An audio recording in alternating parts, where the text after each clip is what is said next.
दोस्तों मुझसे अक्सर बहुत सारे लोग ऐसा पूछते हैं कि जब एयरपोर्ट पे ट्रैवल करते हैं, हवाई जहाज़ में ट्रैवल करते हैं, तो सामान कैसे ट्रैवल होता है? क्योंकि जैसे कि आप जानते हो आपको चेक इन करना पड़ता है और उसके बाद कहीं जाके आपका सामान आपके पास नहीं होता है और उतरने के बाद आपको सामान दे दिया जाता है।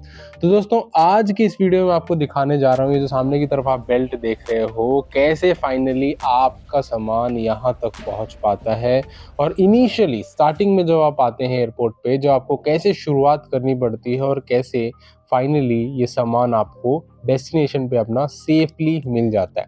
इस वीडियो उन सभी लोगों के लिए बहुत हेल्पफुल है दोस्तों, जो एयर ट्रैवल करना चाहते हैं या करने वाले हैं, जिसने अभी तक ट्रैवल नहीं किया है। ये वीडियो डेफिनेटली आपके लिए बहुत हेल्पफुल होने वाला है।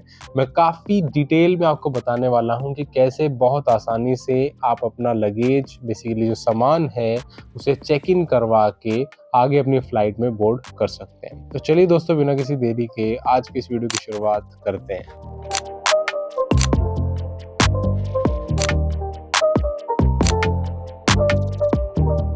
दोस्तों सबसे पहली चीज़ जो मैं आपको समझाना चाहूँगा वो ये है कि अगर आपके पास सामान है, तो ये जानने की कोशिश करो कि जहाँ पे आपको फ्लाइट में जाना है, हवाई जहाज़ में जाना है, आपके पास कितना सामान है, ठीक है? कभी-कभार ज़रूरत ही नहीं होती है आपको चेक इन करने की, क्योंकि आप देखोगे 5 किलो या 7 किलो तक आप अलाउड होता है कि आप केबिन में ले जा सकते हो। यानी अपना जहाँ पे आपकी सीट होगी उसके ऊपर जगह होगी, वहाँ पे आप रख सकते हो सामान को इतना, 5 टू 7 केजीज़ कुछ लिमिट होती है।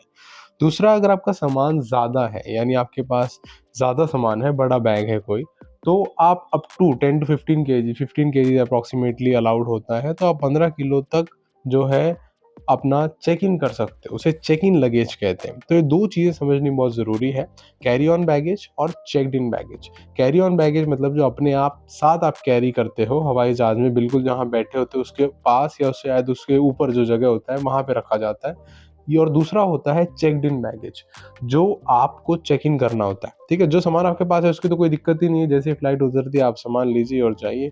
लेकिन वो सामान जो चेक इन हो चुका है, उसी की ज़्यादातर लोगों को दिक्कत आती है। और अगर मान लेते हैं आपने ट्रैवल किया और आप सेकंड सिनेरियो में आते हैं जहाँ आपके पास चेक इन बैगेज है, 10 से 15 किलो आपके पास बड़ा सामान है और अब आपको ये हवाई जहाज़ में अपने साथ लेके जाना है। तो हवाई जहाज़ में ऐसा नहीं होता कि आप जो है उसे अपने साथ रख सकें। उसके लिए अलग से स्टोरेज होती है। तो आपको क्या करना होता है, सबसे पहले इसे चेक इन करवाना होता है, वो मैं आपको दिखाऊँगा अभी step by step check in कैसे करवाना है। और उसके बाद फाइनली जाके आपको ये बेल्ट्स के ऊपर मिलता है अपनी डेस्टिनेशन पे, ठीक है? चलिए अब एक-एक स्टेप मैं आपको बताने की कोशिश करता हूँ कैसे और ये स्टार्ट कैसे होती है पूरी एक्सरसाइज़। सबसे पहले दोस्तों आपके पास बोर्डिंग पास होना चाहिए और जो आपका चेक्ड इन बैगेज है उसके ऊपर एक पर्ची लगती है, आपको पता होगा। वो 2 चीज़ आपके पास होनी ज़रूरी है।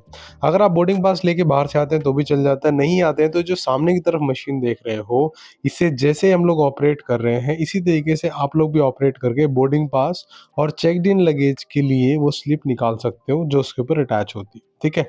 तो जैसे इसमें आप अपना पीएनआर डिटेल्स यानी जो टिकट की डिटेल्स हैं वो डालेंगे और बताएँगे कि मुझे यहाँ पे बोर्डिंग पास को प्रिंट करना है, तो ये सारी आपको डिटेल्स और फॉर्मेलिटीज़ दिखा देगा और सामने की तरफ दिखाएगा लास्ट में, नीचे आप देख सकते हैं यहाँ पे लेफ्ट साइड में, ये यहाँ पे कि प्रिंट बोर्डिंग पास, ठीक है? तो जैसे आप इस पे क्लिक करते हैं, ये आपका नीचे से बोर्डिंग पास को प्रिंट कर देता है, ठीक है? अगर आप बस बोर्डिंग पास घर से भी लाते हैं तो कोई दिक्कत वाली बात नहीं है, वो भी प्रिंट करवा के ला सकते हैं। लेकिन इसके बाद वाला स्टेप बहुत इंपॉर्टेंट है। If you have checked in baggage please proceed to bag drop. इसका मतलब आप यहाँ पे जैसे ही इसे सिलेक्ट करते हैं तो आपको एक स्लिप नजर आएगी, ठीक है? जैसे बोर्डिंग पास प्रिंट हुआ है वैसे एक स्लिप नजर आएगी जो आपको अपने लगेज पे लगानी होगी और बैग ड्रॉप पॉइंट पे जाना पड़ेगा, ठीक है? जैसे बोर्डिंग पास प्रिंट हुआ है उसी तरीके से आपका यहाँ पे वो स्लिप भी प्रिंट हो जाती है जो आपको चेक्ड इन बैगेज पे लगानी होती है।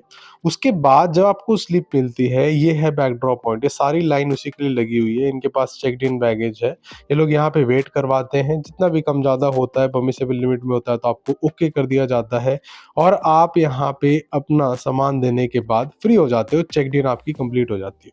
फिर आप जाते हो डायरेक्टली फ्लाइट में, डायरेक्टली फ्लाइट का सीन देख रहा है आपको, आपका लगेज आपको नहीं पता होता कहाँ कैसे गया, टेंशन मत लो, वो इसी जहाज में कहीं न कहीं स्टोर कर दिया जाता है जो लगेज एरिया होता है, ठीक है?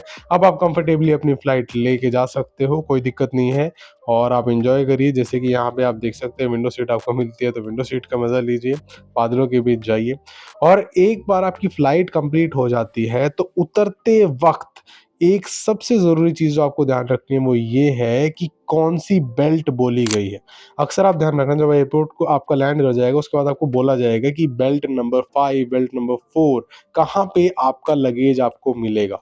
वो सबसे इम्पोर्टेंट अनाउंसमेंट होती है, ठीक है? तो सभी लोग वहीं पे जा रहे हैं, जो इनकी बेल्ट अनाउंस हुई थी और ये स्पेसिफिकली अगर आपको नहीं पता भी चलता है तो देख सकते हो। तो यहाँ पे डिस्प्ले देखोगे तो अलग-अलग लिखा हुआ है, बेल्ट नंबर 5, बेल्ट नंबर 4 और इस बेल्ट के ऊपर ही ऐसे लगेज आ रहा होता है, ठीक है? अब कोई आपको बताएगा नहीं आपका ये सामान था, वो सामान था, आपको खुद ही अपना सामान देख के उसको यहाँ से कैरी करना होता है, ठीक है? और जैसे ही आप उसको लेके आते हैं बाहर, ये बाहर का व्यू है, आप देख सकते हो और आप इसके बाद डायरेक्टली एग्ज़िट करते हो। तो ये आपका कंप्लीट प्रोसीजर होता है, जैसा मैंने आपको बताया स्टार्टिंग से कि आपको सिर्फ़ ध्यान में रखने वाली चीज़ जो है वो ये है कि आप अपना पहले चेक इन करवाइए लगेज और वहाँ पे चेक इन करवाने के बाद वो स्लिप लगाइए, वेट करवाइए, उसके बाद आपको टेंशन लेने की ज़रूरत नहीं है। बस आपको जो ध्यान में रखना है वो ये कि कौन-सी बेल्ट बोली गई है उतरते वक़्त, वहाँ से आप अपना लगेज को कलेक्ट कर लीजिए और वहाँ से भी खुद ही अपना लगेज आपको उठा के लाना है, कोई आपको बताएगा नहीं आपका सामान ये है, वो है। बाकी को पैसेंजर्स भी आपके साथ होंगे, आप चाहें तो पूछ भी सकते हैं, कोई इश्यू वाली दिक्कत नहीं होती है, ठीक है? So that is the complete details दोस्तों कैसे बहुत आसानी से आप चेक इन कर सकते हैं अपना लगेज एंड फाइनली अपनी डेस्टिनेशन पे उस लगेज को वापस ले सकते हैं। आई होप वीडियो बहुत सिंपल शब्दों में आपको समझाने की मैंने कोशिश की है और एयर ट्रैवल इससे आपके लिए और ज़्यादा आसान हो जाएगा। इसके बाद भी कोई कमेंट या सुझाव है तो प्लीज़ वीडियो के कमेंट सेक्शन में कमेंट करके हमें ज़रूर बताइएगा। वीडियो देखने के लिए बहुत-बहुत शुक्रिया दोस्तों and I wish you all the very best for your upcoming journeys. Have a safe and happy landings. Thank you so much for watching. जय हिंद, वंदे मातरम।